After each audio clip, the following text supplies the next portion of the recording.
Kita cek sound terlebih dahulu. Pemuda memanggil. Kita akan hadirkan pasangan Bupati dan calon wakil Bupati nomor urut 2. Berikan. Gimana Kang? Oke, berikan tepuk tangan yang paling meriah untuk Bapak Haji Muhammad Ridho Suganda, SH-MSI. Terima kasih kehadirannya. Kita sapa biar lebih akrab Kang Edo ya, betul ya? Kata ini muda-muda semua Kang, katanya gitu. Asal jangan Om ya.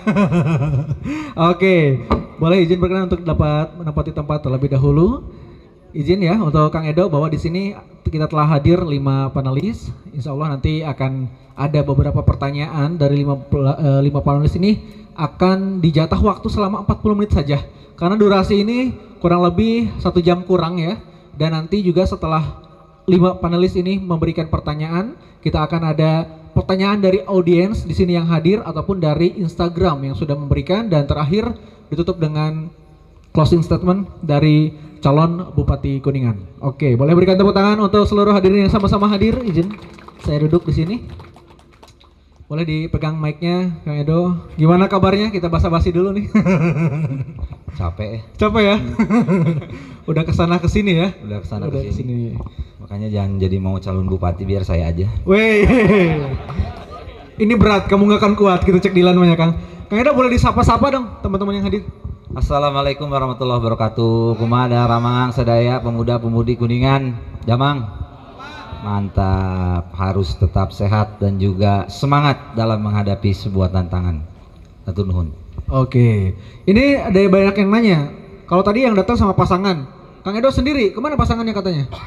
Kebetulan saya juga mewakili Pak Haji Kamdan, mohon maaf, beliau sedang mengikuti deklarasi 13 komunitas pendukung Ridho Kamdan di Cermelen.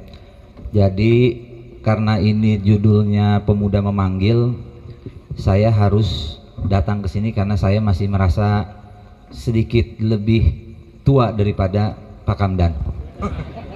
Jadi kita bagi-bagi tugas, mudah-mudahan kita semua bisa ya melaksanakan sebuah bentuk konsolidasi semuanya. Oke, terima kasih Kang Edo. Ini nanti kita akan ada pertanyaan, mungkin juga dapat dijawab secara singkat dan tepat mungkin ya Kang ya. Oke. Nanti kita juga kenalan untuk teman-teman yang ada di sini. Dimulai dari yang pertama, ini dari perwakilan dari Naraporia Kang, yang menggagas acara ini ada Kak Agis Nur Cipta Wijaya. Boleh silakan.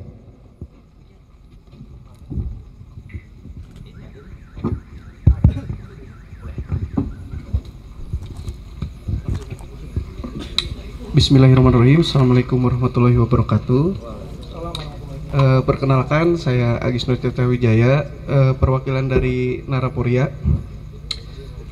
Yang saya mau tanyakan gini Pak, di Kuningan ini kan sekarang lagi ramai-ramainya pemuda, khususnya lagi ramai-ramainya yang namanya tawuran, balap liar dan segalanya. Bahkan sekarang saya melihat seperti ada yang kemarin ramai juga, sempat ada LGBT segala macam, yang tadinya ketika saya masih SMA tidak pernah mendengar itu di Kuningan, tapi sekarang sudah sampai di Kuningan.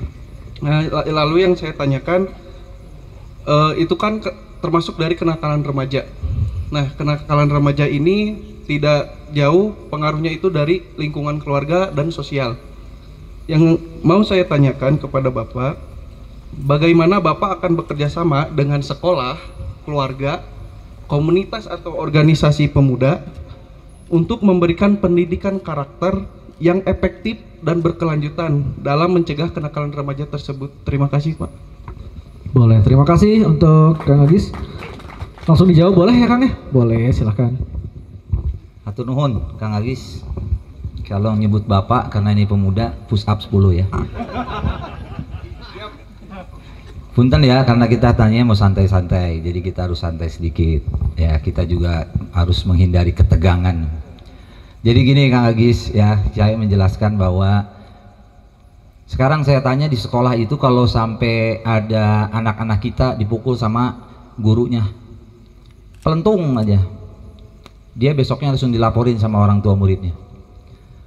Katanya gurunya melakukan tindak kekerasan dan segala macamnya. Padahal menurut pengalaman saya itu Kang, Dipentung sama penggaris yang panjang itu pembentukan karakter saya sampai bisa jadi wakil bupati.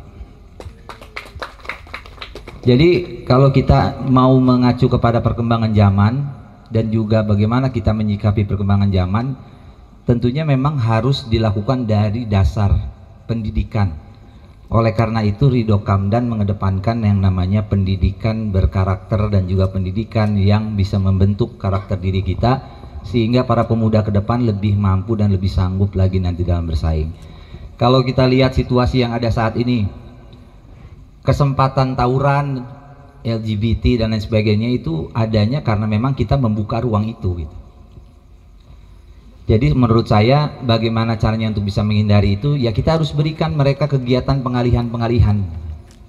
Seperti misalkan saya dulu sekolah, ini saya cerita dulu karena saya juga bukan anak pinter, saya lebih senang bergaul, saya lebih senang nongkrong, dari sisi akademis tidak terlalu menggembirakan, tapi saya punya banyak teman dan saya punya banyak pengalihan kegiatan. Saya olahraga, saya paskibraka, saya pramuka dan lain sebagainya. Jadi untuk ikut tawuran, ikut mencoba narkotika, untuk apapun juga itu jauh dari pikiran saya. Oleh karena itu, itulah yang akan kita jadikan sebuah sampel bahwa anak-anak kita itu melakukan kegiatan tawuran, LGBT, narkotika, kenakalan-kenakalan remaja dan sebagainya itu karena mereka tidak ada kerjaan lagi selain ngelakuin itu gitu. Jadi rasa tanggung jawab pada dirinya sendiri tidak ada, tidak muncul, sehingga ya itu yang harus kita lakukan. Dan kemudian juga kita melihat bahwa Kabupaten Kuningan saat ini sudah digoda-goda dengan yang namanya perkembangan zaman, dan kita tidak bisa yang namanya anak muda menghindari hal tersebut. Kita sebagai anak muda tentunya harus bisa menyikapi dengan lebih baik dan juga lebih positif lagi tentang perkembangan zaman. Sekarang kita harus komitmen terhadap diri kita sendiri dan juga nanti pada sekolah dan sebagainya. Artinya ya kalau kita ingin membentuk karakter anak-anak kita, ya tentunya kita harus bisa memberikan keleluasaan kepada guru-guru kita dalam melaksanakan tugasnya dengan baik dan benar. Sekarang guru-guru kita itu terlihat malas-malesan. Kenapa? Karena itu tadi, sedikit nyoel sedikit aja udah disebutnya kekerasan. Orang tuanya pada datang ke sekolah, bawa LSM, bawa wartawan, bawa ini segala macam, melihatkan bahwa adanya tindak kekerasan dari guru terhadap anak-anaknya pada muridnya, padahal enggak gitu. Saya setelah keluar dari sekolah tentunya nyarinya guru yang galak, yang mentungin saya pakai penggaris itu gitu. Kenapa bisa sampai begitu? Ya karena yang terkesannya ya bahwa mereka itu tidak ada satu orang guru pun yang memiliki niat menjahati anak muridnya dengan melakukan tindak kekerasan. Dan kalaupun memang ada guru yang melakukan pelecehan seksual kepada anak-anak muridnya, ya sudah tidak bisa lagi kita tolerir itu sih. Itu adalah kejahatan yang sangat luar biasa, karena yang namanya menghancurkan mental tentunya itu menghancurkan seluruh harapan hidup anak-anak kita. Jadi mudah-mudahan sekolah kita nanti memiliki banyak kegiatan ekstrakurikuler. Kegiatan ekstrakurikuler dari yang namanya olahraga, seni, budaya, apapun harus mereka lakukan. Mengalihkan isu-isu, mengalihkan kegiatan tawuran. Dan saya rasa tawuran di Kabupaten Kuningan sudah nggak ada kan. Tawuran sudah nggak pernah lagi saya dengar ada tawuran-tawuran di Kabupaten Kuningan. Apalagi selama saya bertugas di Kabupaten Kuningan 6 tahun yang lalu ya. Belum pernah dengar saya ada tawuran anak sekolah di mana belum. Tapi kalau balapan liar memang ada. Nah, kita sudah punya langkah-langkah untuk, tapi nanti dibocorin lagi besok nanti debat terbuka. Nanti dia nyolong seperti biasa lagi nyolong ide saya lagi kan gitu. Hah? Ngomongin jangan. Spill Pak, spill. Nggak ada yang live di sini ya. Jangan dikasih tahu ya. Ya, San. Nanti diambil apa gimana Pak? Hah? Nanti diambil. Coba yang itu digeser dulu, nanti dikasih tahu ke bosnya nanti. Ya kita sesantai mungkin, ya udah kita buat santai sekarang, oke nggak? Ya, ini namanya anak muda ya harus begini. Kaku-kaku dikit, minggir wir. Jadi kalau memang kita tidak mau ada yang namanya balapan liar, ya sediakan fasilitasnya, susah amat. Gitu kan, Kang? Di kabupaten, di seluruh Jawa Barat belum pernah ada yang punya trek motor, grass track, apalagi namanya, trail dan lain sebagainya. Nanti kalau pemerintah Ridho Kamdan punya, wilayahnya bagus dan akan diselenggarakan di malam hari, bayangkan, night race di Kabupaten Kuningan. Mau tahu tempatnya di mana? Pilih dulu Ridho Kamdan. Itu dia. Oke, terima kasih, terima kasih. Cukup gimana Kang ya? Oke, boleh menanggapi? Kasih waktu 1 menit ya. Jadi ini Kang Edo, untuk tawuran mungkin masih ada, lebih tepatnya di Antar kampung kali. ya di Jalan Lingkar Utara yang di Caracas. Kebetulan di IG-nya juga ada, namanya itu Kuningan Berbahaya. Di situ memang kumpulan-kumpulan tawuran lah Pak. Makanya kenapa saya tadi bilang tawuran, mungkin memang beberapa. Pusatnya udah 20 kali ini. Paknya udah 2 kali. Aduh, ngapunten Kang.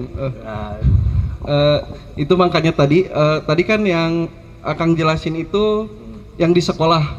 Lalu bagaimana yang di karena kan anak-anak itu tidak hanya lingkungannya itu hanya di sekolah, tapi juga di luar. Tadi seperti yang saya tanyakan, lalu bagaimana cara cara Akang bekerja sama dengan komunitas atau organisasi pemuda yang ada, contohnya seperti Naraporia itu sendiri. Jadi cara Akang bekerja samanya itu seperti apa? Kalau bupatinya anak muda, ya, yang nantinya akan melakukan semua pemberdayaan pasti anak-anak muda. Kalau bupatinya anak muda, pasti saya akan nawarin ke anak muda dulu. Karena apa? Anak muda ini harus diselamatkan. Kenapa saya bilang harus diselamatkan? Narkotika, pergaulan bebas, segala macam itu adanya di anak-anak muda, bukan di aki-aki. Dan kita harus selamatkan mereka dari yang tadi saya sampaikan, pengangguran dan sebagainya. Itu pasti akan kita prioritaskan. Caranya seperti apa? Ya libatkan mereka di semua kegiatan-kegiatan dinas, SKPD dan lain sebagainya. Karena sekarang yang saya tahu, SKPD di Kabupaten Kuningan ini kebanyakan seperti event organizer. Jadi dia yang ngatur, dia yang buat, dia yang nganggarin, dia yang ngerjain, dia yang ini sendiri, semua dia yang kerjain. Anak-anak mudanya ya bengong aja gitu, ngangah lagi ngelihat kok dia lagi yang ngerjainnya. Oleh karena itu libatkan pemeran pemberdayaan anak muda itu nggak main-main loh. Kalau sekarang kita ingin melakukan pemberdayaan anak-anak muda, tentunya tidak bisa hanya dilakukan oleh pemerintah daerah. Harus anak muda itu memiliki keinginan dan juga peran serta dalam melaksanakan kegiatan tersebut. Nah, kemudian juga kita tahu bahwa kegiatan tawuran itu pasti munculnya adanya ego dan juga apa namanya, yang itu saya tadi bilang, tidak ada kegiatan lain selain itu gitu. Tapi kalau kegiatan anak mudanya punya kerjaan, ya anak-anak mudanya ada kerjaan, anak-anak SMA-nya dia besok harus latihan basket, dia besok harus latihan sepak bola, besok dia harus latihan paskibraka. Saya rasa keinginan untuk tawuran itu nggak akan ada. Dia pasti akan menyampaikan ke temannya, aduh jangan ngajak-ngajak saya lah gitu, besok saya mau latihan. Karena itu yang saya rasakan dulu gitu. Dulu zaman saya sekolah itu di tahun 2000-an itu jauh lebih parah daripada hari ini tawuran. Dan itu yang menyelamatkan saya dari tawuran. Nah, oleh karenanya tadi saya sampaikan, kegiatan pengalihan harus tetap dilaksanakan dan juga melibatkan organisasi-organisasi ataupun juga komunitas-komunitas pemuda. Hukumnya wajib. Karena apa? Kita ingin memberikan pembelajaran dan juga pemberdayaan pada anak-anak muda. Jangan sampai anak muda kita diambil sama orang, keluar kota, ke Majalengka, ke Cirebon, ternyata mereka lebih berprestasi dan diakui di sana. Punten, nggak boleh begini sekarang gitu. Gitu ya. Terima kasih. Oke, terima kasih. Cukup ya Kang ya. Oke Kang Agis. Tadi tahu saya ada pemuda apa tadi? Kuningan Berbahaya. Saya juga pikirlah nanti Kuningan Berbahaya 0. Oke, selanjutnya. Ini ada waktu untuk Teh Putri Janti ya. Boleh, silakan 2 menit Teh Putri. Assalamualaikum warahmatullahi wabarakatuh. Perkenalkan Kang, saya Putri Janti, asli dari Kuningan. Ya, pertama sangat disayangkan ya, dari ketiga paslon saya lihat visi misi ternyata tidak ada yang membahas tentang perempuan secara khusus. Dan saya di sini sebagai keterwakilan daripada perempuan, ada beberapa hal sebenarnya yang ingin saya tanyakan, terlalu banyak. Tapi saya mungkin ringkas secara singkat dan mungkin Kang Edo bisa mencerna beberapa pertanyaan saya sehingga nanti bisa dijawab secara konkret dan efisien. Perempuan itu pemegang peran yang sangat penting dalam pembangunan negara dan bangsa. Perempuan juga menjadi salah satu tonggak utama di keluarga. Peran penting perempuan mendidik dalam membentuk karakter serta mencerdaskan generasi bangsa. Dari rahim perempuan lahirlah pemimpin-pemimpin hebat, masyarakat yang beradab, yang memiliki nilai-nilai yang kuat. Oleh karena itu, kehadiran saya di sini ingin mempertanyakan, menanyakan, dan ini mungkin mudah-mudahan dijawab secara jelas dan nyata ya. Yang pertama itu, kekerasan dalam perempuan dan pelecehan perempuan ini sangat banyak terjadi di Kabupaten Kuningan yang mungkin kemarin baru saja diketahui ya di salah satu media partner membahas tentang pelecehan terhadap perempuan. Dan ternyata bukan hanya itu, banyak sekali bahkan mungkin di dunia kerja, di mahasiswa atau bahkan di sekolah-sekolah. Dan itu menjadi miris, Kang. Betul nggak? Sementara perempuan itu adalah tonggak utamanya negara. Perempuannya hancur, negaranya hancur. Namun di sini saya sangat disayangkan tidak ada, belum ada mungkin ya kebijakan khusus terhadap perempuan, perlindungan terhadap perempuan. Pertanyaannya, bagaimana kebijakan dan langkah konkret yang akan Anda ambil ketika nanti menjadi Bupati Kuningan ataupun mungkin memastikan perlindungan dan keamanan perempuan? Itu yang pertama, lebih ke kebijakan dan langkah konkretnya. Dan yang kedua, kebijakan khusus dan langkah konkret yang akan Anda terapkan untuk meningkatkan kontribusi perempuan baik di bidang pendidikan, kesehatan, dan ekonomi. Itu sangat luas sekali ya, pendidikan yang artinya nanti akan melahirkan kecerdasan generasi bangsa. Dan yang terakhir tadi disinggung oleh kawan saya di sebelah kanan mengenai LGBT, dan sekarang banyak sekali saya temukan di Kuningan kaum-kaum LGBT, dan mungkin bagi beberapa orang itu dinormalisasikan tapi bagi saya tidak. Dan mudah-mudahan saya ingin mendapatkan jawaban yang indah ya didengar gitu. Bagaimana Kang Edo menanggapi fenomena tersebut dan apa yang akan Kang Edo lakukan sebagai nanti ketika menjadi bupati dalam melihat atau menanggapi LGBT ini. Terima kasih. Oke, terima kasih. Boleh berikan tepuk tangan untuk Teh Putri. Boleh Kang Edo, 5 menit cukup ya menjawab? Cukup Kalau lah. 5 menit kayaknya sih kurang ya, kurang tapi ya? saya coba Siap. 2 menit aja. Teh Putri ya, Teh Putri, saya waktu itu saya bertugas sebagai wakil bupati. Pada saat saya menjabat sebagai wakil bupati, saya masuk ke dalam satu periode pandemi namanya COVID-19. 2 tahun kita bergelut dengan COVID-19. Pada saat itu saya melihat fenomena yang sangat luar biasa, di mana banyak keluarga yang ada di pengadilan agama untuk melakukan cerai. Kenapa cerai? Pasti abang banyak duit, abang disayang, abang gak punya duit, abang disikat. Gitu ya. Ngaku.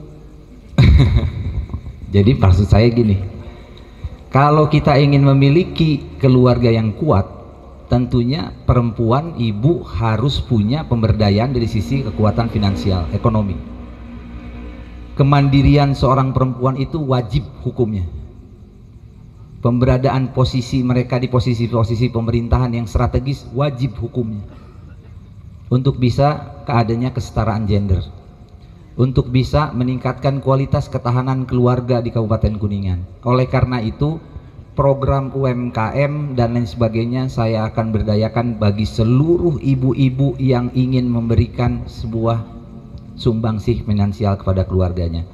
Karena apa, Teh Putri, saya sampaikan, kadang-kadang kita kalau ditagih uang bulanan sama istri, kalau kitanya lagi nggak punya duit, pusingnya minta ampun ya Kang.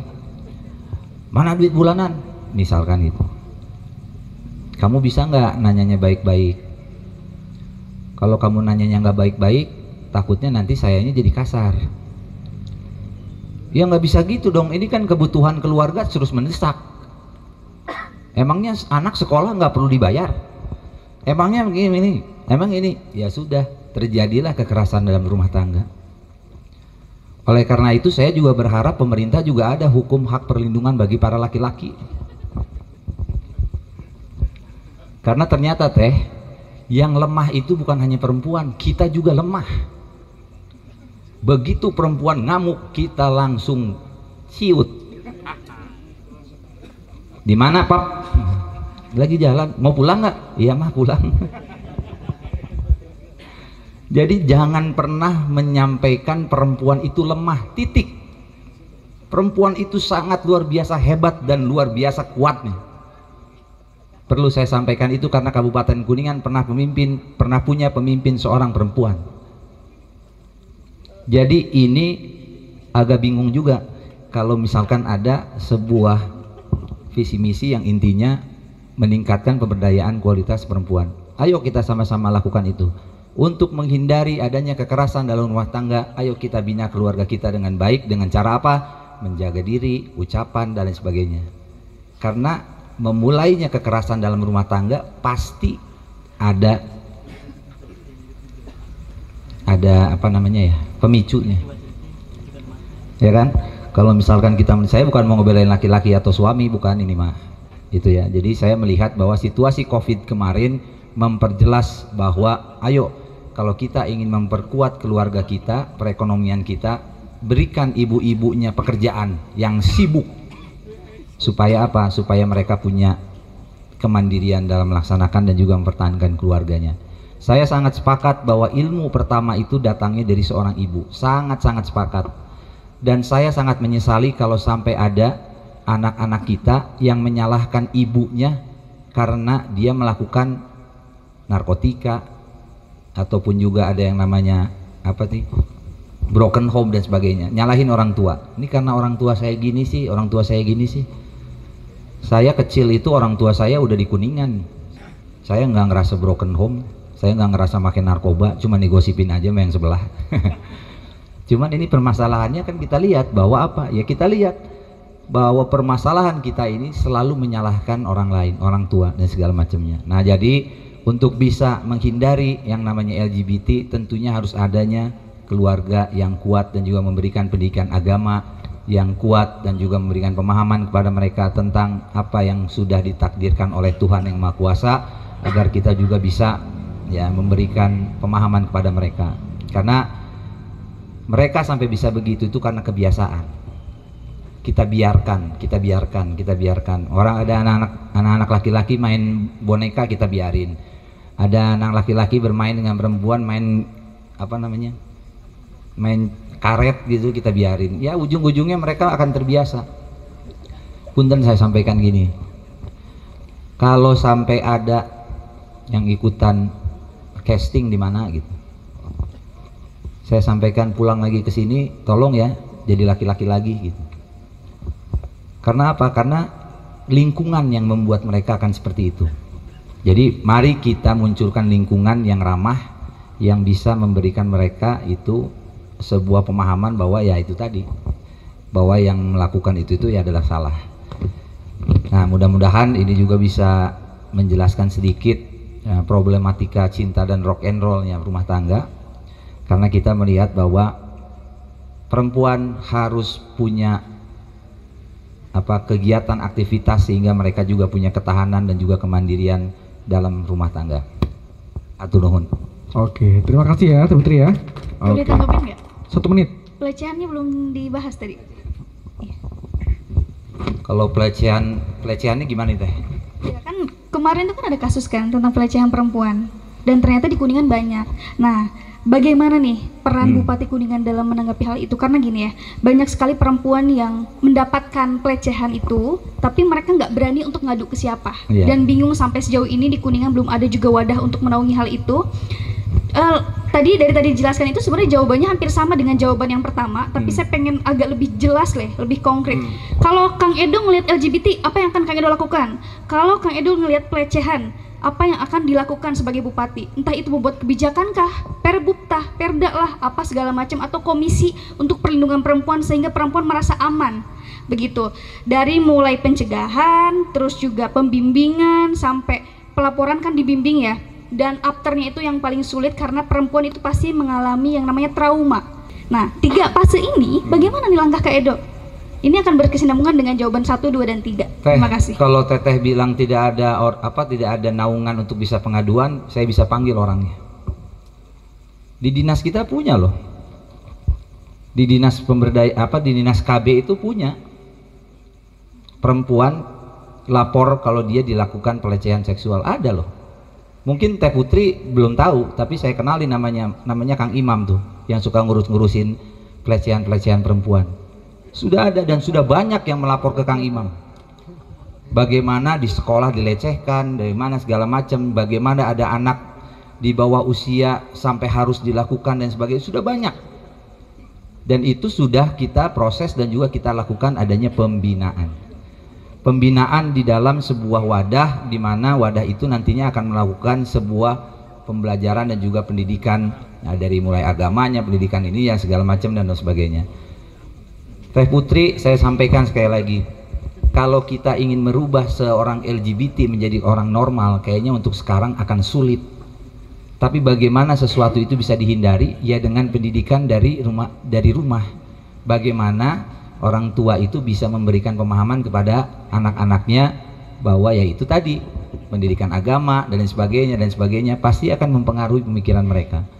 Dan jangan sampai mereka itu ada kesempatan untuk masuk ke area itu, gitu kan. Jadi kalau misalkan memang di Kabupaten Kuningan belum ada wadahnya untuk bisa melaporkan, ya itu salah. Itu sudah ada.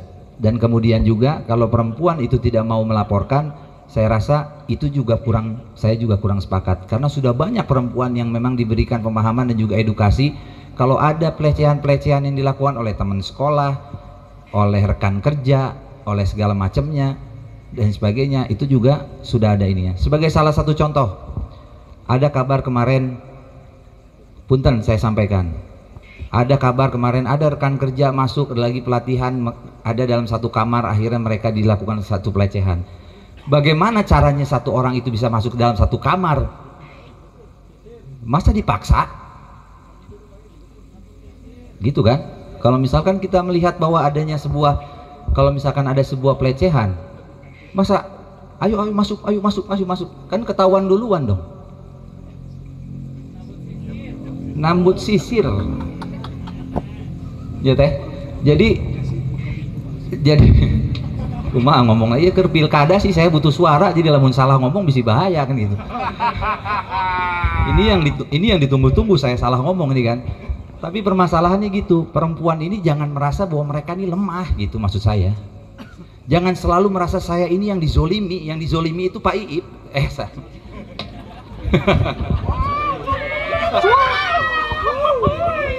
Jadi jangan selalu merasa dia ini dizolimi. Kadang-kadang mereka juga yang memancing kita untuk menzolimi mereka gitu. Ngerti nggak maksud saya? Nah jadi mari kita juga hindari, jangan sampai laki-laki ini mempunyai pemikiran untuk melakukan hal-hal yang seperti itu gitu loh. Kita harus bisa menjaga, jangan sampai kita menggoda mereka dengan apa, mungkin dengan menggunakan pakaian yang tertutup, dengan apa segala macam. Kalau pakaiannya tertutup, mukanya pakai cadar, masa iya sih mau ngegodain? Kan gambling juga ngegodain, gitu kan? Mau ngegodainnya juga, ini gimana nih orang nih, ini perempuan nih, gini kan pasti begitu. Ini bahasa anak muda ya Teh ya. Jadi ada tuntutan bahwa ada yang melakukan pelecehan seksual, masuk ke dalam satu kamar, nambut sisir segala macam. Masa iya ada tiba-tiba orang masuk kamar bareng-bareng? Kalau nggak sama-sama mau sebenarnya. Tapi ya karena ketahuan dianggapnya jadi dilaporin jadi pelecehan, kan kasihan orangnya juga. Siapa tahu dalam otaknya dia udah mau gara-gara kegap sama temennya akhirnya dia dilakukannya pelecehan. Jadi janganlah, makanya kita harus bisa menghindari hal tersebut dengan cara apa? Pengalihan. Kalau LGBT teh itu ya gimana ngomongnya, salah juga nanti. Intinya saya juga tidak sepakat dengan itu, bahwa hal tersebut adalah sesuatu hal yang salah. Udah paling benar perempuan sama laki-laki, laki-laki sama perempuan kan gitu.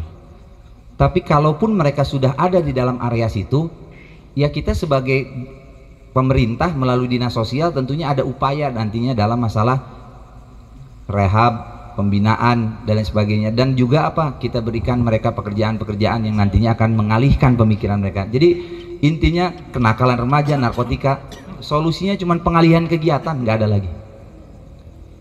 Kalau kita lakukan jangan pakai narkoba ya, gini, nggak bakal ada, nggak mempan. Nah gitu ya, mungkin itu dapat menjawab sedikit pertanyaan. Jadi kalau jawaban memancing, punten nggak bisa saya jawab karena nanti berbahaya sama elektoral. Atur nuhun. Oke, terima kasih. Gimana Teh Putri? Sebetulnya belum puas mungkin ya, tapi nanti ya. Tahan dulu ya. Oke, tahan dulu. Karena masih ada teman-teman yang lain ingin bertanya ya. Selanjutnya yang ketiga ada ini dari Pikiran Rakyat Kuningan, Kang Erik, boleh? 2 menit aman ya Kang? 2 menit aman Kang? Aman ya Kang ya? Oke siap, 2 menit dari sekarang Kang. Oh, yang di hadapan saya atlet basket nasional. Iya.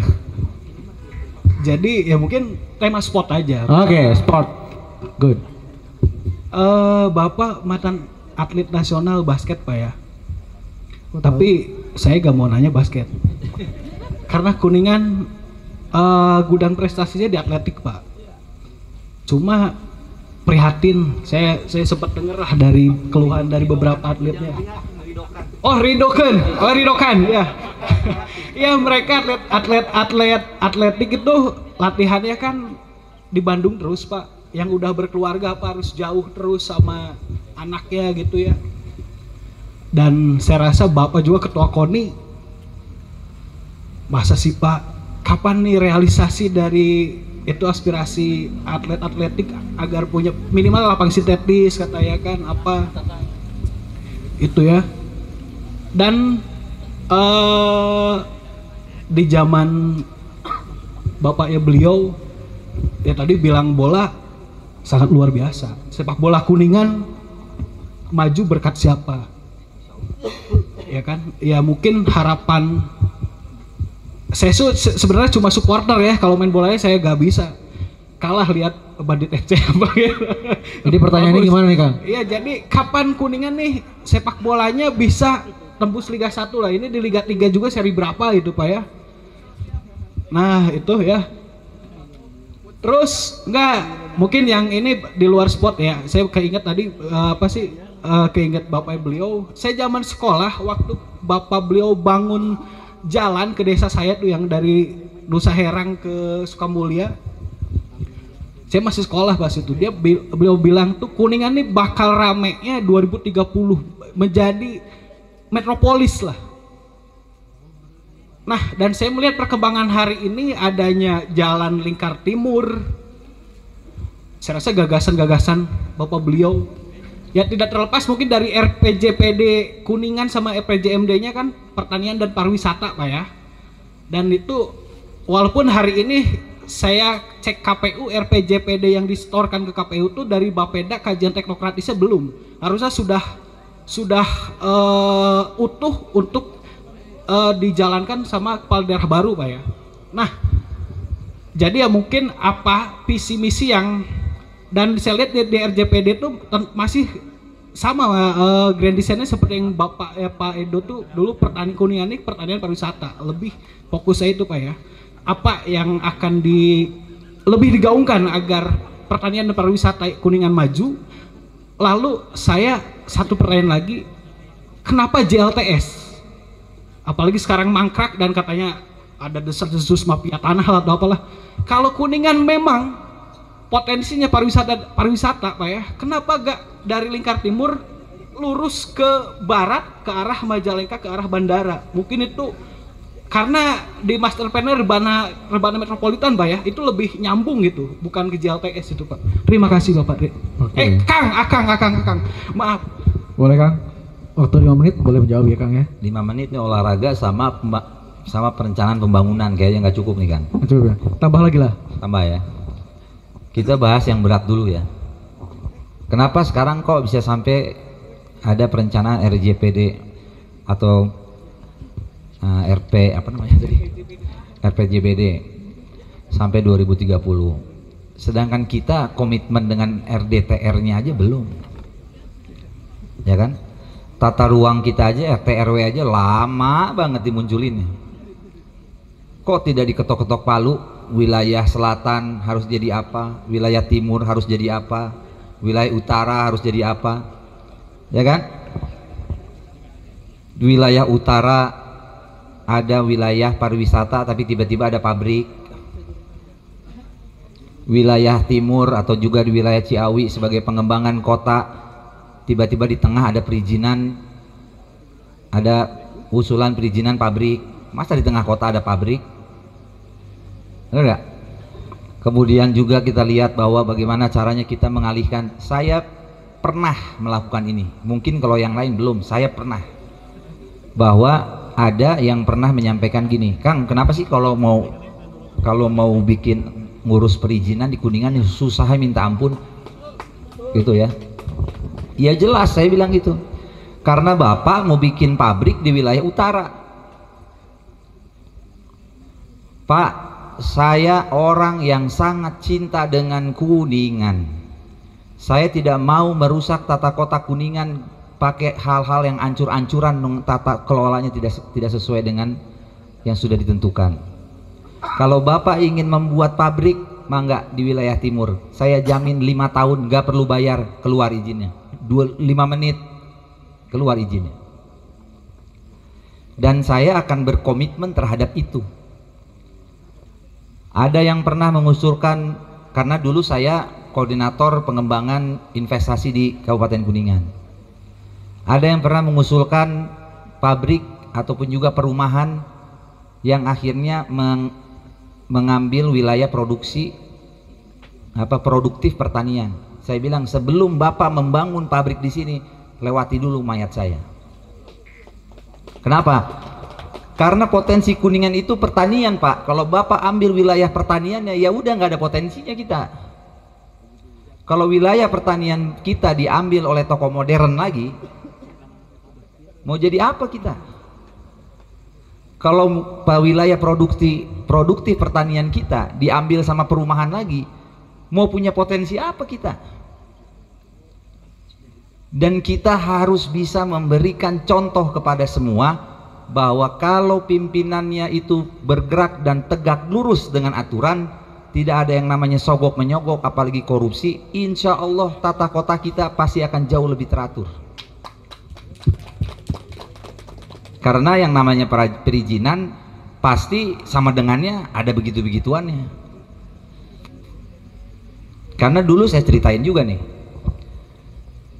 ada dulu perizinan menyampaikan gini, saya bilang, kenapa sih Pak yang tadinya nggak boleh selalu jadi boleh?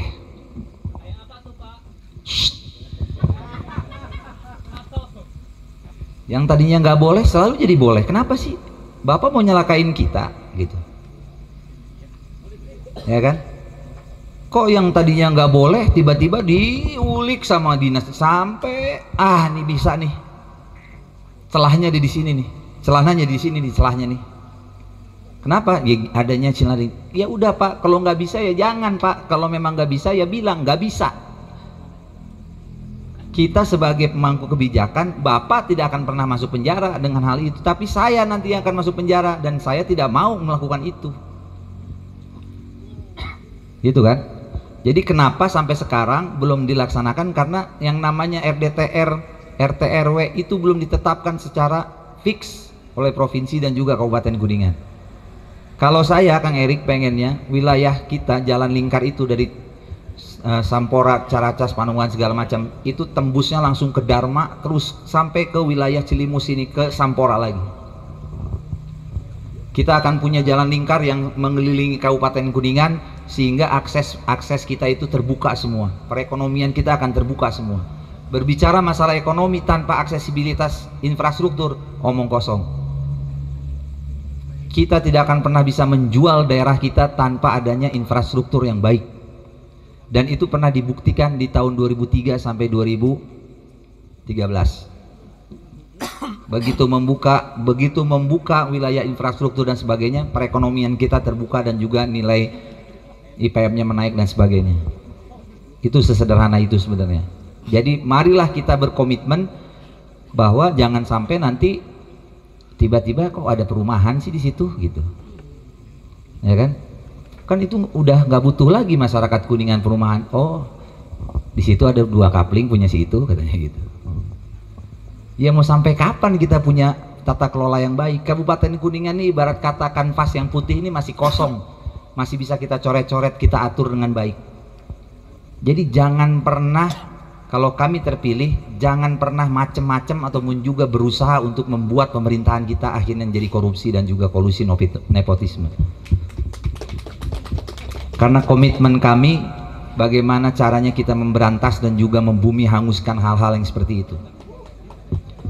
Komitmen kami sebagai pemuda harus ikut kepada jalur kepemudaan. Mari kita hancurkan korupsi, nepotisme dan juga kolusi. Apalagi yang namanya pungli, berceceran di mana-mana, nguruluk di mana-mana. Akhirnya Kuningannya nggak kaya-kaya. Kalau itu sampai terjadi, sampai sekarang pun, sampai kapanpun, Kuningan tidak akan mungkin bisa menjadi kabupaten yang lebih maju lagi daripada hari ini. Nah, kemudian juga olahraga. Ini bidang yang paling saya senang membahasnya. Kita ini PASI itu adalah salah satu cabang olahraga yang memang betul-betul menjadi unggulan di Kabupaten Kuningan. Setiap Porprov menang, selalu juara umum. Kalau kami terpilih, saya mau berangkat ke Provinsi Jawa Barat. Saya mau minta bantuan. Bantuannya apa? Pak, saya ini nanti debat terbuka kebuka lagi. Udahlah, saya kasih tahu nih ya. Pak, saya mau mindahin lapangan bola Wisnu Saputra pindah ke Jalan Baru. Kenapa? Supaya membuka wilayah perekonomian di Jalan Baru. Di stadion maksudnya mau jadi apa?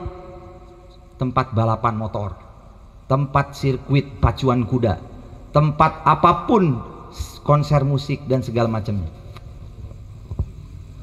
Nanti di tempat yang baru kita akan punya satu sport hall, sport mall, sport apapun juga yang bisa kita fungsikan dan juga pemberdayaan masyarakat, UMKM dan lain sebagainya. Pedagang PKL yang ada di Jalan Siliwangi nggak perlu khawatir lagi belubekan di situ, nggak perlu. Nanti akan banyak wilayah-wilayah perekonomian yang ada yang muncul di Kabupaten Kuningan karena apa? Kita buka ruang-ruang ekonominya. Jalan Baru ada stadion, jalan ini ada ini, jalan ini ada ini. Jadi PKL dimanapun mereka berada, dia bisa berdagang. Dan yang paling penting, tidak ada pembatasan apalagi merenggut rezeki mereka. Kalau bola, capek lah ya kita di Liga 3, bener nggak sih? Bener nggak? Ngelihat Nano CS itu sampai, waduh, di Liga 3 anjog-anjog no. Didinya Liga 3. Nanti mas saya mau beli tim Liga 2 aja langsung. Tim Liga 2 yang lagi bangkrut. Kan ada pasti tuh setiap tahunnya pasti ada tim Liga 2 yang bangkrut. Kita mau beli, merger aja biar kita bisa bertanding skala nasional langsung. Setengah pemainnya setengah pesik, setengah pemainnya baru kita merekrut main asing kayak apa kayak segala macamnya. Uangnya dari mana? Ada caranya. Nggak akan saya bocorin, takut dicontek lagi sama yang sebelah. Oke, terima kasih. Follow up, bentar, follow up statementnya. Boleh. Pertama tadi Pak menarik yang Bapak katanya untuk industri Kuningan Timur Pak ya. Mungkin kalau saya masukkan bisa gak bikin jalan juga kan industri yang apa investor ke Kuningan yang industri itu udah pabrikisasi itu malesnya karena jalur transportasi Pak ya. Kalau dari Cidahu tuh bikin jalan ke Kanci gitu Pak, mungkin itu bisa membuka ruang by aksesnya Pak ya, benar konektivitas lah untuk logistik ini ekspedisinya. Terus kedua tadi Bapak mau bangun infrastruktur yang saya sangat mendukung dan saya percaya sama Bapak.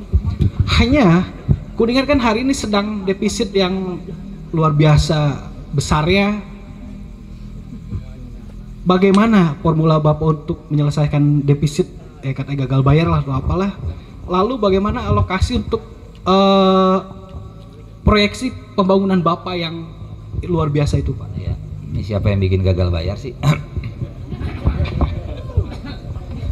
Kang Erik, kalau mau membangun Kabupaten Kuningan pakai APBD Kuningan, mendingan jangan nyalonin bupati.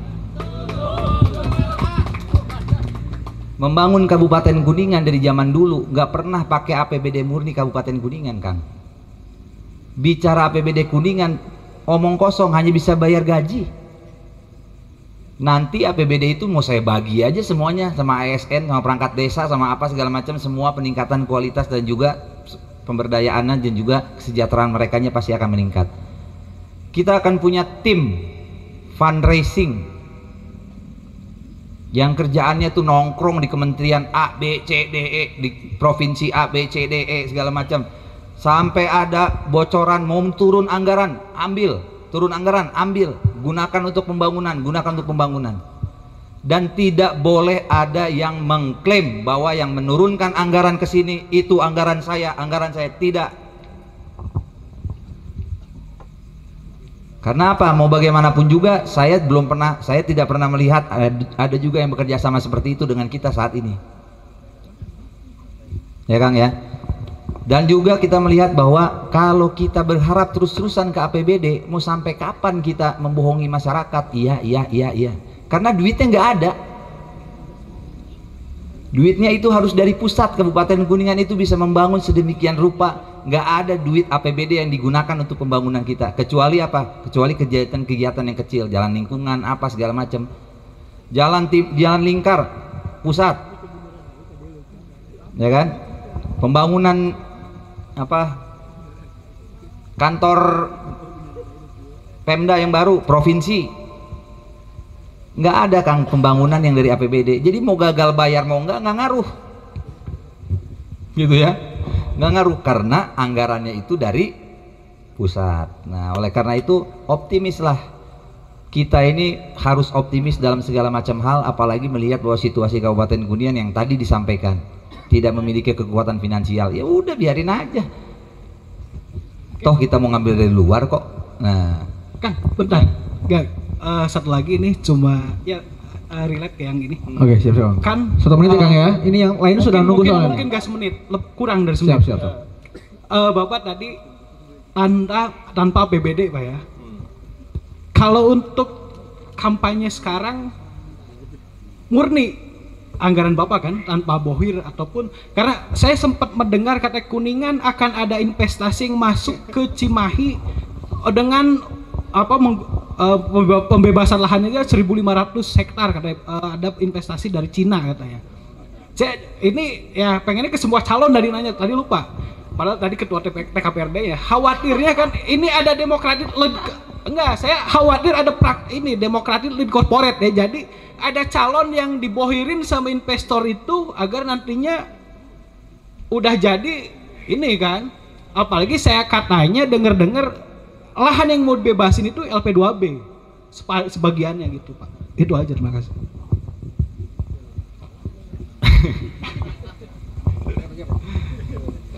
saya jamin sampai detik ini duit saya semua yang saya keluarin.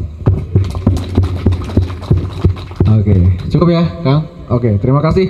Selanjutnya kita next nih ada perwakilan dari hadir CEO PT Rumah Tani Nusantara, Kang Bahtiar. Boleh silakan Kang Bahtiar, 2 menit ya. Wayahna ya Kang ya. Oke. Luar biasa. Assalamualaikum warahmatullahi wabarakatuh, Kang Edo. Ya. Saya sebagai petani yang lahir di Kuningan, ada beberapa hal yang ingin saya sampaikan. Mungkin saya di sini nggak bertanya karena beliau bukan narasumber, tapi beliau adalah objek pelaku pengambil keputusan di calon pengambil keputusan. Jadi saya ingin menanyakan, dan pertanyaan ini menyangkut outputnya adalah sebuah komitmen, dan itu pasti akan saya kejar secara pribadi. Karena pertanian, yang harus kita ketahui bahwa pertanian itu menopang hampir 30% perekonomian di Kuningan. Dan yang harus kita ketahui, jumlah petani di Kuningan saat ini sisa 200.000 orang.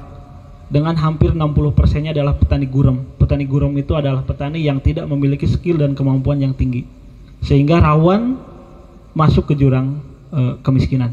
Saya katakan seperti itu.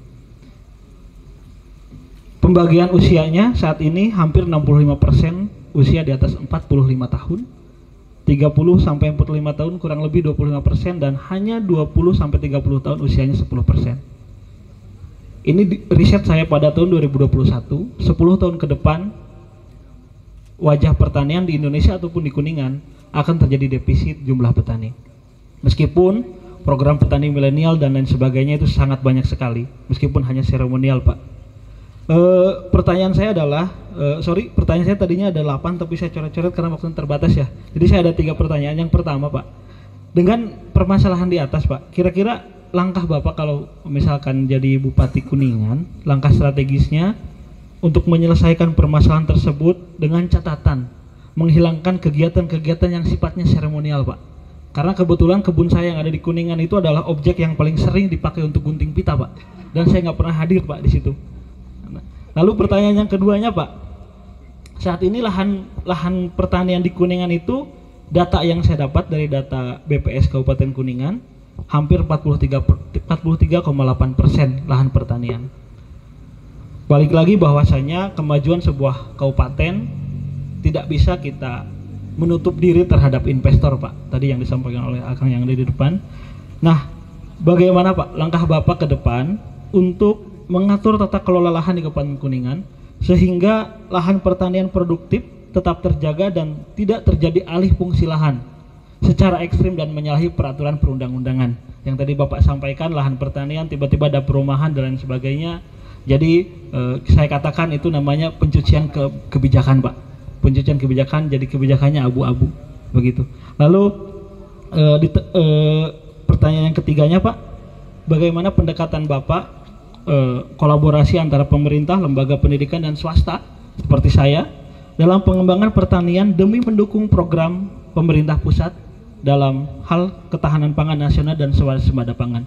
Karena saya sebagai petani di Kuningan dan berusaha di Kuningan mungkin agak kesulitan, Pak, mengcapture apa sih Kuningan statusnya kabupaten wisata atau pertanian juga kurang jelas, Pak. Bagi saya ketika terjun ke Kuningan mau berinvestasi pun agak takut, Pak. Karena kebetulan kalau ngomongin investasi, saya adalah salah satu korban kebijakan sulitnya izin di Kabupaten Kuningan. Padahal saya tidak menyalahi aturan, Pak. Itu, Pak. Mungkin ini yang ingin saya tanyakan, langkah-langkah strategis seperti apa sehingga yang pertama ada roadmap pertanian yang jelas. Yang kedua adalah terkait alih fungsi lahan ini yang jelas, Pak. Sehingga lahan pertanian di Kuningan itu di mana aja sih yang mau kita kunci. Yang terakhir adalah bagaimana langkah Bapak untuk strategisnya sehingga kolaborasi antara swasta, pemerintah maupun lembaga yang lainnya sehingga swasembada pangan ini bisa terwujud. Terima kasih. Terima kasih, Kang. Ada 3 pertanyaan ternyata, Pak. Boleh silakan, Kang. Tadi sudah saya sampaikan dan juga sudah saya jawab sebelumnya. Saya orang yang akan mempertaruhkan segalanya untuk bisa mempertahankan lahan pertanian produktif di Kabupaten Kuningan. Karena apa, Kang? Kuningan ini kan butuh pekerjaan. Ya. Kang, katanya kok susah banget nyari kerjaan di Kuningan. Udah gitu lahannya kita ambil lagi, makin sedikit lagi nanti. Makin bertambah lagi penganggurannya. Oleh karena itu saya akan berkomitmen setengah mati untuk bisa mempertahankan wilayah produktif pertanian kita. Jangan sampai diganggu gugat oleh yang namanya perumahan, yang namanya toko modern, apapun namanya. Kita akan pertahankan agar kita bisa memberikan kenyamanan kepada para petani. Bapak Ibu sekalian, rekan-rekan pemuda, kalau di dalam masa politik itu kadang-kadang kita mau ngambil suara petani harus jadi petani, harus pakai cangkul, difoto gitu kan. Bener nggak? Kalau kita mau ngambil suara petani, objek politik petani itu kasihan.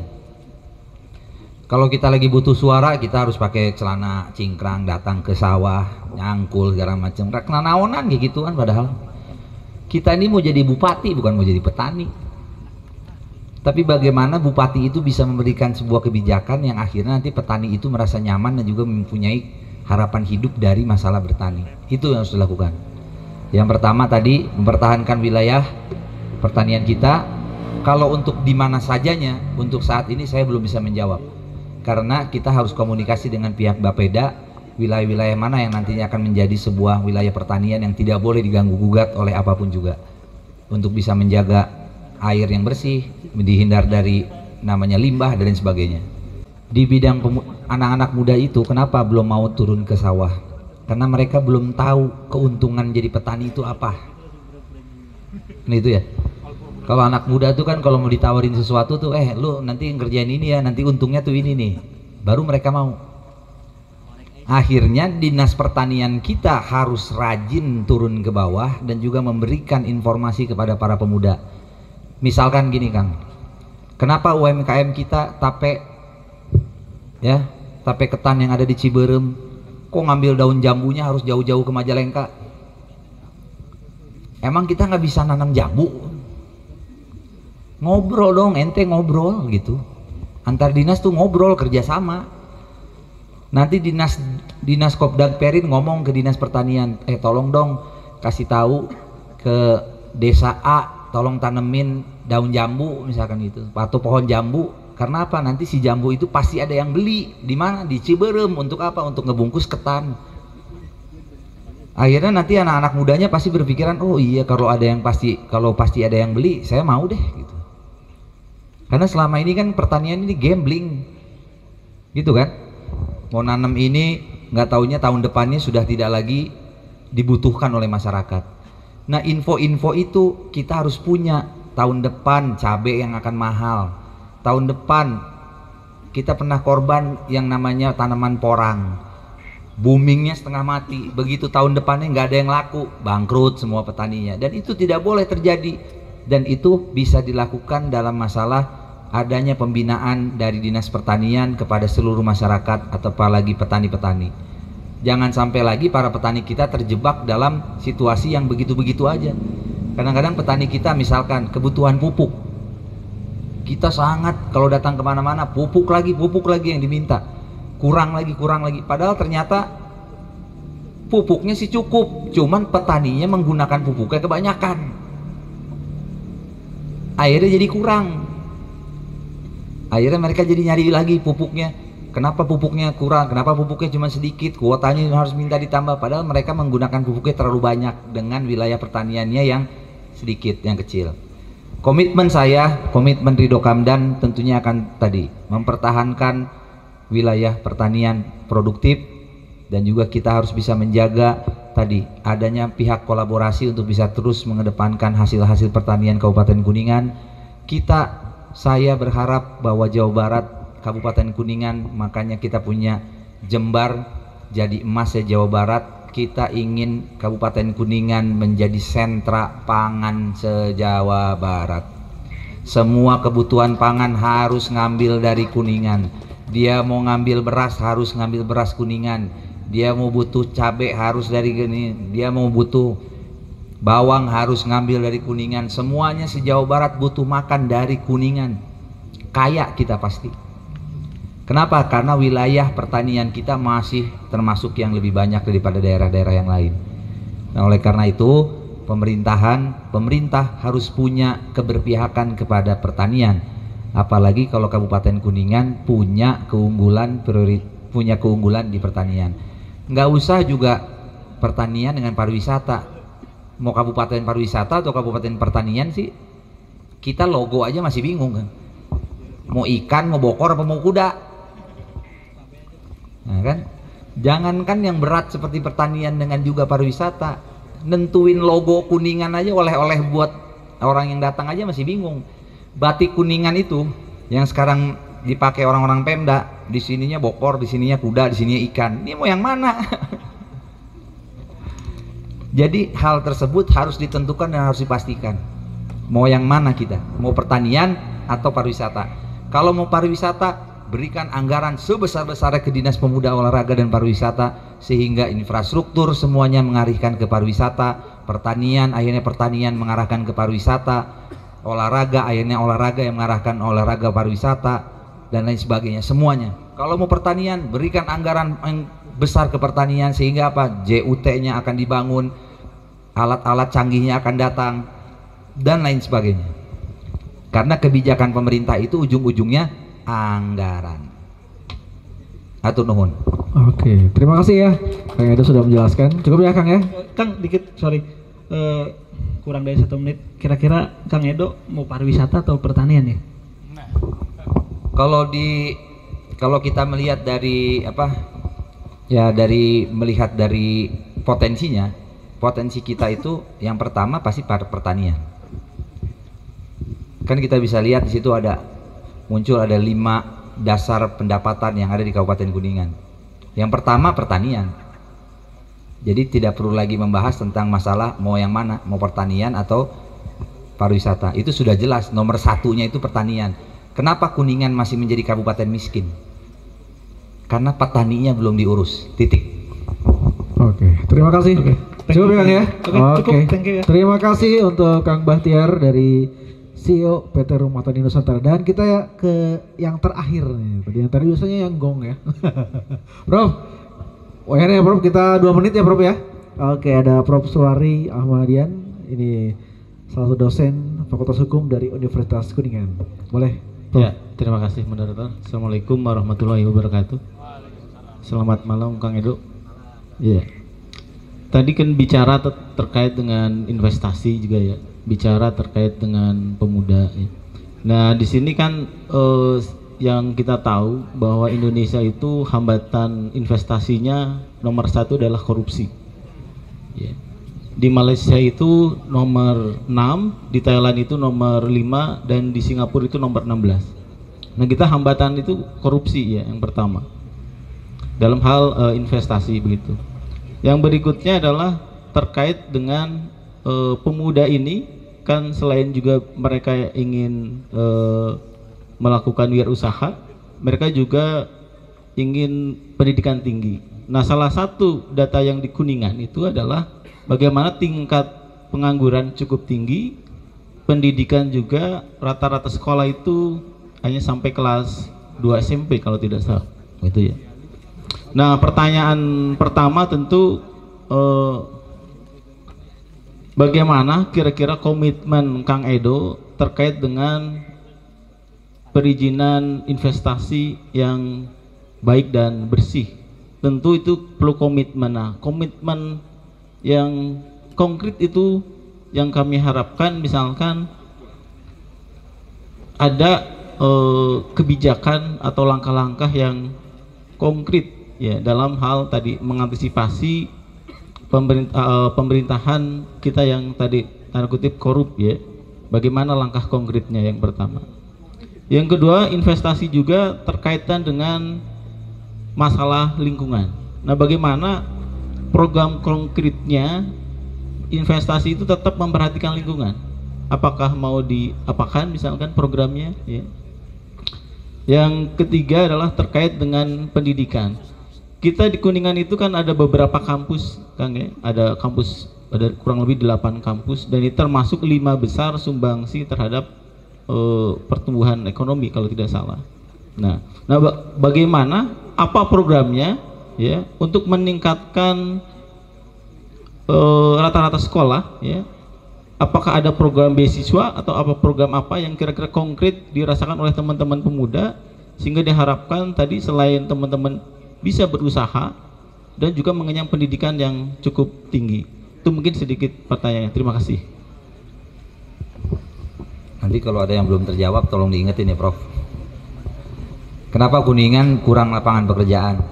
Sebetulnya bukan kurang lapangan pekerjaan, sekolahnya mereka tidak tahu potensi di Kabupaten Kuningan itu apa. Tadi disampaikan Kuningan ini potensinya pertanian dan juga pariwisata, tapi di Uniku saya berkali-kali minta untuk adanya major pertanian, belum ada sampai sekarang. Ada 8 kampus di Kabupaten Kuningan, tolong kasih tahu ke saya yang ada fakultas pertanian. Belum ada ya kan? Makanya mereka susah cari kerja. Kalau di sini ada fakultas pertanian misalkan, dia keluar bisa langsung menggarap wilayah-wilayah pertanian. Kenapa wilayah potensinya pariwisata nggak ada satupun universitas dengan majornya pariwisata? Mungkin kalau ada fakultas pariwisata, mereka lulus kuliah dia bisa langsung menggarap wilayah-wilayah pariwisata. Akan terbuka lapangan pekerjaan seluas-luasnya kalau mereka memiliki basic pendidikan yang memang sesuai dengan potensi daerahnya. Itu yang saya lihat selama ini. Ya, kalau kita melihat bahwa sekarang anak-anak sekolah lulus, dia bekerja, cari kerja, ujung-ujungnya kita pemerintah basa-basinya, ayo wira swasta, ayo wira swasta. Itu karena pemerintah juga bingung mau ngasih kerjaan mereka nih apa gitu. Makanya kita basa-basi, ayo berwira swasta, ayo berwira swasta.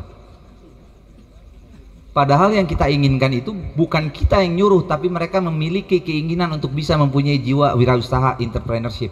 Sehingga kita sebagai pemerintah bisa mengawal dan juga bisa memberikan saran bagaimana caranya bisa menjadi entrepreneurship yang baik, dari mulai permodalan dan segala macamnya, pembekalan dan sebagainya, sampai ke akhirnya ke pemasaran dan sebagainya.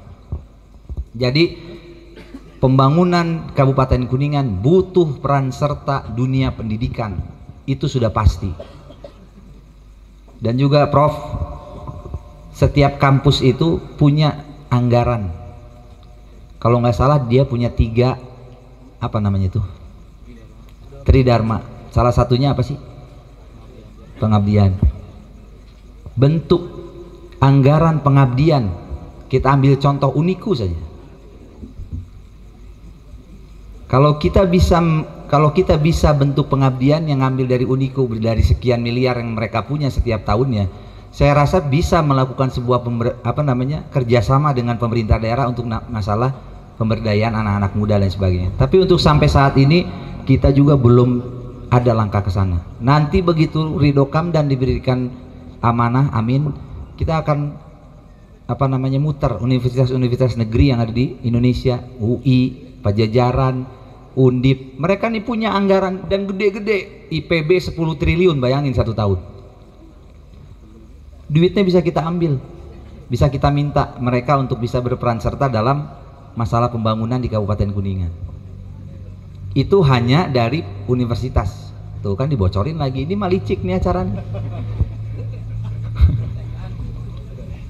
Ya, jadi Prof, komitmen kita, saya bingung kalau ada perizinan dipersulit. Saya nggak ngerti ini orang mikirnya di mana. Kalau kita mau ngebangun Kuningan butuh duit, bener Prof. Duitnya dari mana? Investasi. Investasinya harus apa? Harus legal. Legal itu gimana? Urus izin yang benar. Jangan pakai calo. Nanti kalau izinnya sudah keluar, dia bayar pajak. Nah, pajaknya itu kan untuk ngebangun Kuningan. Jadi kalau ada di dinas DPMP TSP yang mempersulit investasi, pecat sama saya langsung. Itu komitmen saya. Kalaupun memang ASN tidak bisa dipecat, yang minimal pindahlah. Ya, Kabid jadi sekmat mana gitu. Gitu ya. Komitmen kita yang namanya satu pintu, ya harus benar-benar satu pintu. Jangan-jangan nanti, punten nih saya sampaikan nih, DPMP TSP mempunyai tugas sedikit pengalihan tugas bupati untuk masalah perizinan, tapi nanti tiba-tiba harus ada di TKPRD. Mau ngapain lagi? Masa perizinan tukang cukur aja harus ada di TKPRD? Yang bener aja kali. Ini ada apa? Hal-hal yang akan memancing kita akan melakukan korupsi harus kita hindari. Kalau namanya satu pintu, ya udah satu pintu, jangan lagi ada pengalihan lagi ke sana. Nah, ini kerjaannya apa gitu? Saya pernah punya satu contoh. Pembangunan A oleh DPMP TSP tidak diizinkan karena apa? Karena rekomendasi dari setiap dinas tidak diberikan. Akhirnya diambil alih ke atas. Tiba-tiba jadi boleh. Saya nggak mau ngomong itu siapa yang bikinnya. Akhirnya si pengusaha nanya, kok jadi boleh? Tuh dinas perizinan mah nyusahin. Mendingan langsung aja lah ke TKPRD. Padahal TKPRD itu lembaga ad hoc, kalau diperlukan dia baru ada. Kan aneh dong kalau begitu. Makanya hal-hal yang sifatnya akan memunculkan yang namanya korupsi, habisi, babat. Dan kalau saya korupsi, saya rela mundur dari jabatan Bupati Kuningan. Insya Allah apapun yang kita lakukan akan juga konsultasi ke bidang hukum agar langkah-langkah kita tidak menyalahi aturan. Dan insya Allah ke depan pemerintahan Ridho Kamdan apabila dipercaya oleh masyarakat Kabupaten Kuningan dan juga para pemuda akan membersihkan korupsi, koruptor dan sebagainya. Amin. Atur nuhun. Oke. Gimana Prof? Tambahan 1 menit boleh, silakan. Tadi ya belum dibahas terkait dengan investasi yang pro lingkungan ini ya. Gimana? Kabupaten Kuningan itu dari dulu udah mencanangkan sebagai kabupaten konservasi yang sangat mencintai lingkungan, sebagai penyerapan air, sebagai apa dan sebagainya. Kalau saya yang mengkhianati, sama aja saya mengkhianati orang tua saya itu. Yang mencanangkan kabupaten konservasi itu adalah guru saya. Orang yang mencanangkan itu. Tiba-tiba saya melakukan adanya investasi yang mencemarkan lingkungan, airnya jadi tercemar dan sebagainya. Ya sama saja itu sama mengkhianati diri saya sendiri. Oleh karena itu, apapun investasinya harus sesuai dengan tadi RDTR dan juga RT/RW-nya. Apapun bentuk perizinannya, mau pabrik wilayah timur, mau pariwisata wilayah utara, wilayah selatan, mau pengembangan ekonomi wilayah tengah dan sebagainya, itu sudah diatur. Jadi tidak perlu, sebetulnya bupati tidak perlu capek-capek mengusahakan ini harus jadi. Jadi bupati mah ikuti aja aturan biar bener, udah titik. Akan lebih mudah, bisa main bola tiap hari, bisa nonton bola tiap hari, kalau kita melakukan tugasnya sesuai dengan aturan yang berlaku. Dan tidak sulit kok melakukan pekerjaan. Menurut saya ikuti aturan yang berlaku, dan saya sudah lakukan itu 5 tahun ke belakang. Atur nuhun. Oke, terima kasih. Boleh berikan tepuk tangan. Cukup ya Prof? Cukup yang mewakili. Oke, terima kasih. Mungkin kalau belum cukup, belum puas, nanti kita di belakang lagi ya. Kan informasi juga untuk sesi yang selanjutnya sudah mendekat ya ke area juga. Ini Kang Edo, sebelum kita closing, ada mungkin closing statement dari Kang Edo sendiri ya. Boleh diberi waktu selama 5 menit Kang, cukup ya? Boleh, silakan. Ya, bismillahirrahmanirrahim. Assalamualaikum warahmatullahi wabarakatuh. Buat seluruh rekan-rekan para pemuda, saya mengapresiasi apa yang sedang kita laksanakan pada hari ini, karena memang ini adalah bentuk komitmen pemuda, harapan pemuda tentang bagaimana pemerintahan Kabupaten Kuningan ke depan. Di beberapa tantangan ke depan kita membutuhkan adanya sebuah semangat dan juga leadership yang kuat, yang sanggup menyelesaikan beberapa macam masalah-masalah yang ada di Kabupaten Kuningan. Oleh karena itu, saya dan Haji Kamdan mohon diberikan kesempatan untuk bisa membuktikan bahwa kami berdua bisa menyelesaikan semua permasalahan. Atur nuhun, billahi taufik wal hidayah. Assalamualaikum warahmatullahi wabarakatuh. Waalaikumsalam warahmatullahi wabarakatuh. Boleh berikan tepuk tangan untuk Kang Edo, calon Bupati nomor urut 2. Terima kasih. Kang, izin untuk berfoto terlebih.